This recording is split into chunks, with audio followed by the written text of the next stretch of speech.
Erling Haaland is one of the best goal scorers in the entire world, and now he plays for Manchester City. Is he going to solve their striker problem? They don't have a striker problem, they score heaps of goals. But this is where he's going to play, as a number 9 up front in that 4-3-3 that Man City always play. But what we're going to look at in this video is what he does that makes him so special and why he'll suit Man City so well and why they paid so much money for him. That's what we're going to do. We've got some data as well. So I'm going to get started now and look at how Haaland plays and what he brings to Man City.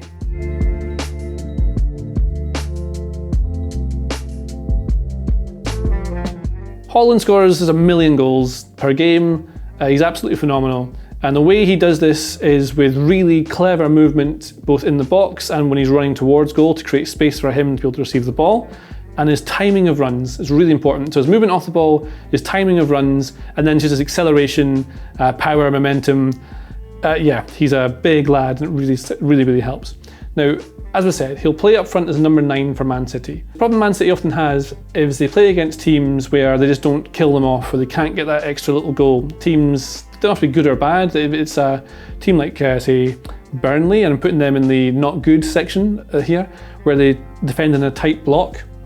There's very little space, and you need to be able to create space through movement to be able to get goal scoring opportunities. Now, we look at the way he does that in a couple of different situations. Now, say you're playing against a back 4, and this is the mystery back 4, and you've got someone like Gundogan on the ball here. You might think he could fire it into here, or through here for Haaland, and centre-backs don't want this, so they often get a bit closer to try and narrow the gap.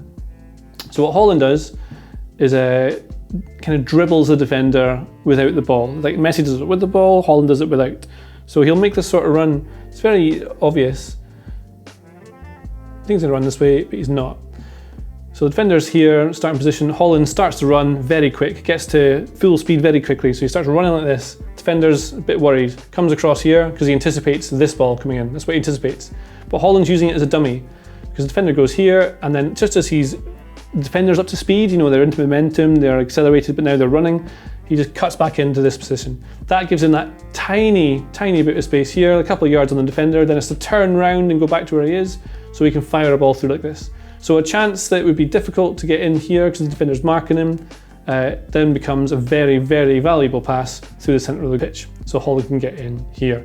Now that's one thing he does. But the thing he does even better than that, and far more useful to Man City, because although they get to counter-attack sometimes, they more often than not have possession. His movement in the box is phenomenal. So if we put a team back into kind of a block, right? Say they're trying to block all the space here. Now, City play with wingers, high and wide, to stretch the defence, to try and encourage fullbacks to move out. They have 2 attacking midfielders generally, and they have a striker. The attacking midfielders of Gundogan or De Bruyne or Foden, they rotate. So the number 9 isn't actually 9, they drop deep like a false 9 to give these spaces in between here for the rotations. So it could be De Bruyne or Gundogan, could be Mahrez coming in. Basically it's all about deceiving defenders, moving them out of position. Because if teams are organised in a big block, like Burnley, Atletico Madrid, teams keep referring to, it's very hard to get the ball in there. Like if you put the ball into the box from wide and you've got big lads defending it, organised in rows of 4, it's just very hard to get anything out of it. Also, if they're defending in that sort of space as well, there's no real space between lines. Like if Sterling wants to go in here, there's no way you can get the ball into him. You have to go over the top, which means you can head it away. So it's all about creating a bit of space in these areas so City can get the ball into the 6-yard box. Because again, what you've noticed with Man City is that a lot of their attacks, they have dominate possession, push the team back, and they tend to drop back into this sort of shape, right? Where they're blocking everything. This guy's offside. And then what happens is that they get into these wide areas, 1v1 with a fullback or a wide midfielder, and they have to tap it back in. And maybe Mahrez will do this, tap it back in, he'll make a run in here, and they'll put it over the top for him to try and get in and goal. And then they put the ball into this high value area. So this area, this 6-yard box, is the very highest value area where you're going to score goals. If you get the ball into this penalty area bit, that's your highest value shots. So it actually kind of makes sense. Rather than just punting the ball in the box, you might think that why doesn't he just cross it from here? Well, if you cross it into here, it's very hard to get the end of it. You're not going to guarantee a shot. If you can get a low ball into these areas, that's where you're going to score. So City are trying to manufacture these areas. Now Haaland comes in here. Sterling, Cancelo, Gundogan, this is the kind of players who link up in this triangle. They always create these sort of triangles in these positions, or a diamond if Rodri joins in like this, right? And the idea is that they can rotate positions, so they can drag defenders out of the way. Even the best organised defences sometimes can get fooled by moves like this. Sterling makes this run, and you'll see Guardiola's team has done this for years. It's all about making this sort of thing. Timing run's very important to avoid the offside traps, getting behind here. The defenders will naturally full back. Like they'll come back to try and block this ball to the near post. That's the thing they're going to do, and generally teams cut back to this penalty box area now where Haaland might be. But what Haaland does is get loads of touches in these areas right in front of the goal. He does it by doing that same sort of movement that I showed you just before. So say he's here, right, waiting for the ball, and the play's over on the left. Now, this defender will be keeping an eye, so you'll be watching him, you know he's over there, this is him here, I'll be side on, and you know he's sort of over there, so you keep looking like that.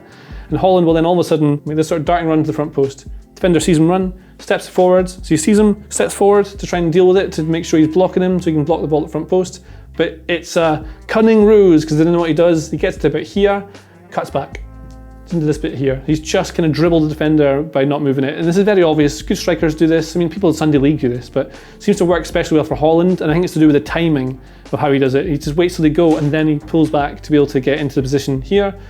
The defender is now out of position. He's now in space. Sterling gets in, and he can fire a ball along the ground. Bang. And he scores from 6 yards. And his finishing is great. Like, he powers shots in, he touches them in with a subtle caress, an L2 shoot kind of shot. Is it L2 and shoot? I don't know what people use these days. It's all about sending defenders the wrong way, earning himself a couple of yards of space here and there so that he's able to be in position to score these goals. Now, City constantly look for this ball into the box, and when they don't have a striker, they've had De Bruyne, Gundogan, Sterling, Foden. I mean, they've tried different variations of how to do it, and they do score a lot of goals, obviously, because they're an amazing team.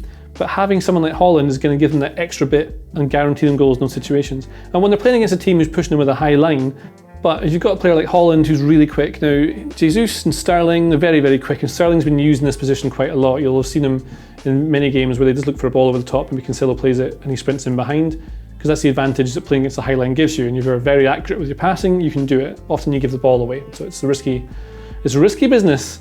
But Haaland, again, same sort of thing. He'll start making a run and then just cut back on himself. So it'll look like he's kind of moving in weird ways, but he does it where he's always running with momentum. He's not stopping, starting. He's running and curving and then going, so that defenders don't know where he is. And his timing of runs is what makes him so good. He might pull out to this sort of areas here to link, back to Gundogan, and then he'll run and he'll time it so he's at full speed by the time the ball comes over the top. He's just phenomenal at getting behind defences, but when they're in packed situations, he's one of the best in the world at being able to score those sorts of goals. I've got some data to help support that as well. And I think this data graph thing that Mark Carey has very kindly made me is a good way of looking at it. Now, these axes, whatever you call them, this shows a lot of strikers who are under the age of 23 in Europe, in the top 5 leagues. And it shows the amount of expected goals a player should have. So non-penalty goals per 90 is how many goals they score, right? And the non-penalty XG per 90. So this is their XG. If you're above this, it's really good. Basically, a lot of players tend to score around about their XG, up and down. It kind of varies. Kylian Mbappe is almost exactly on it here. Erling Haaland is above it. Now, there's a train of thought where you might think that this means it's inconsistent, or that it'll eventually revert to the norm and he'll be further back to here, but he's consistently above expectation with his goals. So his XG is always high because he's a brilliant striker, always in positions to score, but he consistently shoots above his XG, and only the best players in the world can do that. Players like Harry Kane, Robert Lewandowski, Lionel Messi, these sorts of players are the ones who consistently score above their expected goals.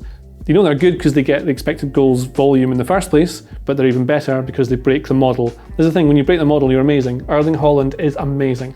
And if we look at how he scores those goals, you can look at this thing here. Now, this is all his non-penalty shots in the Bundesliga in the 21-22 season. As you can see, they're almost all in that exact high value section of the entire pitch, where City want to get their chances from.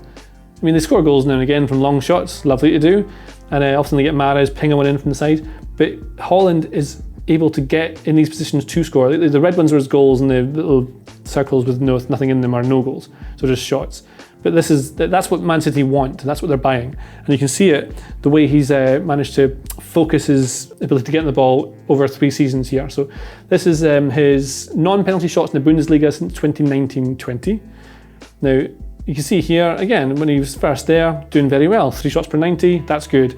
Then the season after, 3.4 shots per 90, an increase. And you can see again that he's still focusing in this sorts of areas where you want to be for a really good XG, or just be able to forget XG. He's just in the right positions to be able to score. That's what he's doing, using all those subtle things he does to deceive defenders to get in space to score. And then this season, or depending when you watch it, the 21-22 season, 3.7 shots per 90, far more, a lot more, a big more, yes, big more. A big more than 1920. So he's having more shots per 90, but they're in even more focused manner. It's not in the edge of the box and the wide areas here. It's almost entirely within the width of the 6-yard box. He's just the perfect penalty box striker.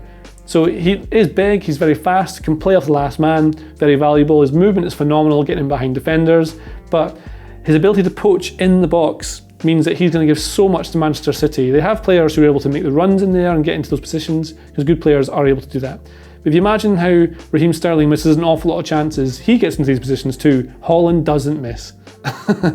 If it needs to be absolutely thumped in the back of the net, he just powers it in. If he needs to place it, he does that. He's a brilliant player. Really excited to watch him play in the Premier League. It's going to be really, really good. I just think he's a phenomenal talent.